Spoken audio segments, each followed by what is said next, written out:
So the House has now voted to pass a resolution explicitly conflating anti-Zionism with anti-Semitism. You can see it right here. The resolution clearly and firmly states that anti-Zionism is anti-Semitism. So now, if you criticize the state of Israel, the U.S. government officially considers you an anti-Semite. Even if you're literally an Orthodox Jewish rabbi who doesn't believe that Zionism is compatible with Judaism. The resolution passed with a vote of 311 to 14, which just shows you how both parties will close ranks when it comes to Israel or questions of imperialism, which is what this is because the U.S. government sees Israel as a neo-colonial outpost in the Middle East. And Republican Thomas Massie was one of the only representatives to grow a spine and vote against the resolution. He then posted this meme on Twitter saying, "Congress these days, American patriotism? Nah.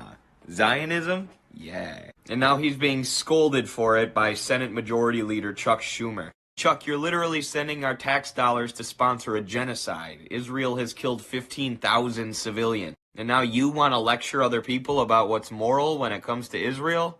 Shush. Shush. Ain't nobody listening to you anymore. Anti-Zionism is not anti-Semitism. Don't believe me? Watch this video.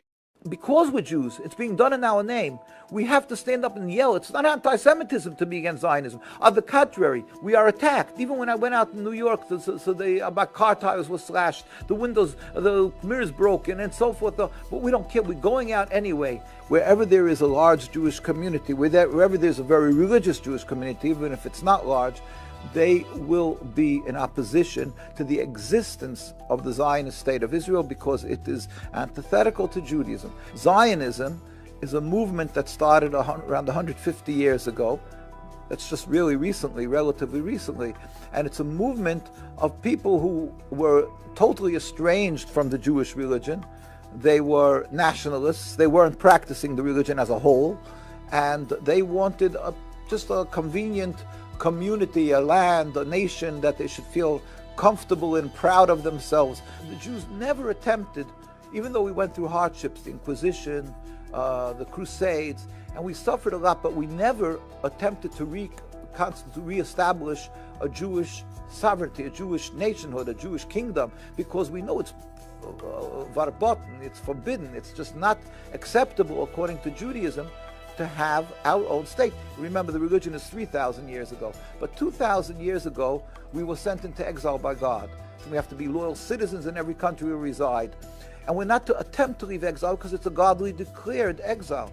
Jews lived with a distinctly different religion than the Muslims, but it was never a problem. In fact, it's more than that. The Muslims took in the Jews by the Inquisition, where they tried to torture Jews to convert to Christianity. It was the Muslim countries that embraced the Jews and took them in, and the Jews were able to flourish. They realized in order to get a lot of massive support from the world, evangelistic Christians, Jews who don't know the Torah, don't know their laws, who don't practice the laws, so they knew they'll go to Palestine and they'll be able to tell everybody, oh, this is the God-given land to the Jewish people. They automatically started breaching and transgressing the laws of the Torah, not to kill and not to steal, not to oppress a people, because they wanted to make their national home in a land that was inhabited by the Palestinian people. Now, right at the beginning, when they said, oh, it's an empty land.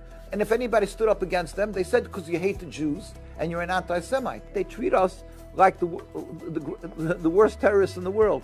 When a boy or girl turns 17, they become a criminal, even if they're not demonstrating, because we refuse to serve in the IDF. They yell at me as a Holocaust denier when my grandparents were killed in Auschwitz. My father escaped Hungary when the Nazis came in. My father was in Auschwitz. Almost the entire families were wiped out. I live and breathe Holocaust.